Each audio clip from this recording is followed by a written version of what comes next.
Within the past few weeks, however, the agency's name has also come up in the context of the groundbreaking AUKUS deal, a trilateral effort by the United States and the United Kingdom to bring nuclear-powered submarine technology to Australia.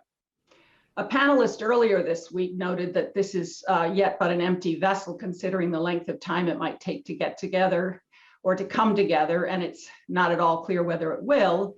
But even so, the announcement shook the Non-Proliferation Committee, community, particularly in Washington. So, Director General, I'd like to start with a question about that. Do you see this deal as potentially setting a precedent for other countries, that other countries might follow? Basically, are you concerned about an expansion in the use of nuclear for non-explosive military purposes? And does it align with the spirit of the NPT? The issue of nuclear naval propulsion, and in particular this project, of course, has come to the fore because of its obvious implications regionally and globally. For us, it is, of course, all of that, but it is also part of our mandate to safeguard nuclear material. In particular, because in this triangle, in this triad that we are having, there is one country which is the beneficiary or the recipient of the technology, which is a non-nuclear weapon state, Australia. In this case, the authors of these norms back a few decades ago provided or included a window for the case where a country would like to avail itself of the possibility of having nuclear naval propulsion, even if they would not be part of the 5 countries that, by virtue of the Treaty on the Non-Proliferation of Nuclear Weapons, which are basically the 5 permanent members of the Security Council, right? Any other country would be able to do that. So the issue is what must happen so that a country like Australia or any other country that may wish to do this can do it in abiding with the norms. Yes. And when I say abiding with the norms, why I say this? It is because we are talking about a military vessel. We are talking about a vessel that is going to be, as it should be the case for a nuclear submarine, it will be, of course, sailing. It will be out in the sea. And because of this, a good amount of nuclear material would be excluded out from our inspections. We'll have to sit down with the countries and have a system which will be adapted to the situation, which minimizes the time where this material will be out of the reach of my inspectors, and that I will have the ability to account for every single gram of it when the core of the reactor is unloaded. And ask you what you hope to accomplish at the upcoming climate change meeting in Glasgow. Will you be the only voice there for nuclear power? I don't know. I would hope not. But I'm making sure that I am there. What are your basic concerns right now about Iran? Are you worried that they may be on a path again to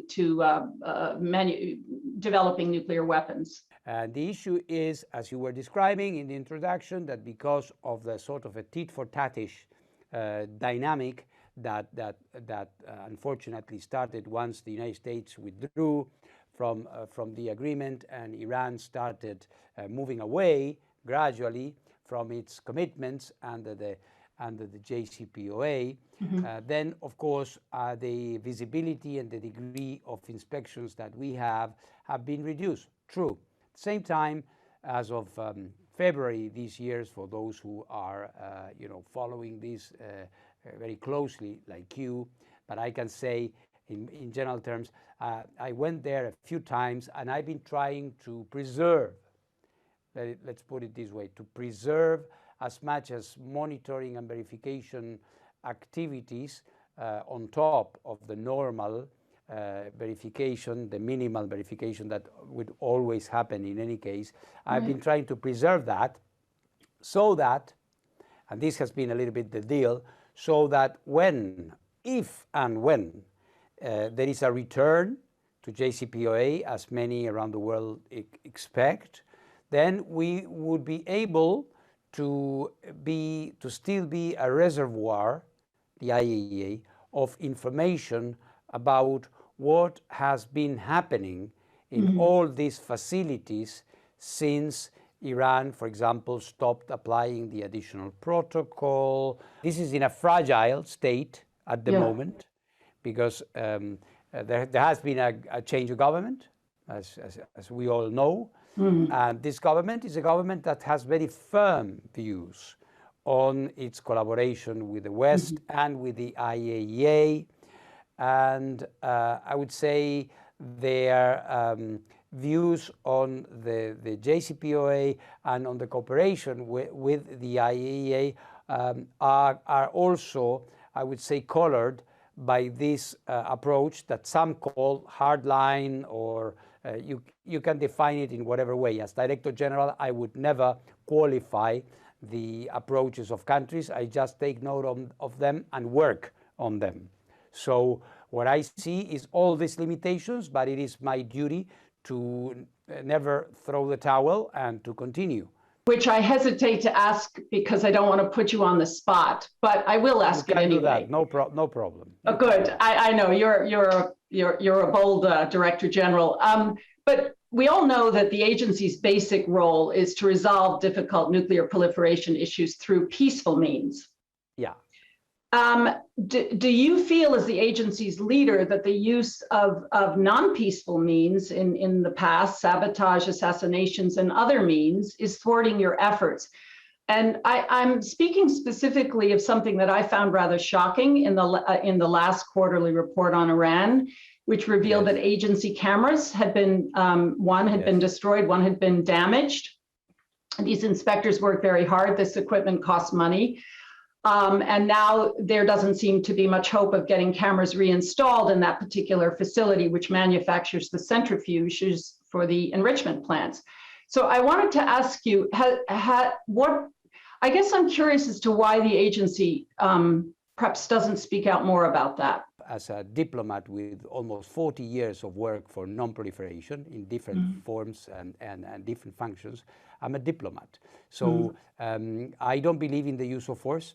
And we condemn the use of force. And in fact, it's not me who does it. The General Conference of the IAEA has been very clear about this in resolutions adopted several times and over past episodes, in saying that any attack on a nuclear facility is something that should be condemned. In this case, I don't have an investigative role and I don't have a political role. And I know, like, as you were saying, put me on the spot. I put myself on the spot because I have a responsibility. And it's not my role to have a political commentary on the perpetrators of an act of sabotage. I don't have this ability to investigate or to know what may have happened. As a general rule, as a general principle, I would say violence is never a means to achieve anything unless it is in self-defense. Are you yourself trying to do anything to bring Tehran back to the table to revive the JCPOA? Yes and no. Yeah.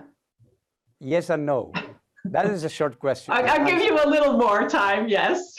Okay. Explain. So yes, in the sense, no, in the sense that if they come back to the JCPOA table, it will not be because I asked them. This is an agreement among Iran and the P5+1 and the European Union as acting as a coordinator. So they have to decide if they want to go back to it. But yes, in the sense that we, as the guarantor of the whole thing, we are the only ones that can say, yeah, this is verifiable. This is where they have to be looking at. I'm going to give you this zinger, and then I'll give you easier ones after that. One questioner says, why have you spent so much time talking about Iran's nuclear program and not about Israel's nuclear program? Well, there is a very clear reason. The reason is that with regards to Israel, our relation with Israel is based on the one that you have with a country which is not a party to the NPT. Israel never signed the treaty on the non-proliferation of nuclear weapons. I'm not judging whether this is good or bad. I hope they would, because I believe in the universality of this treaty, but it's their decision not to have done that. So when you have a country that doesn't do that, the degree of inspection that we have is limited to whatever they declare, and we have a couple of places where we go and verify. In the case of Iran, like most countries in the world, is a party to the NPT. And from that legal status, you derive a number of obligations.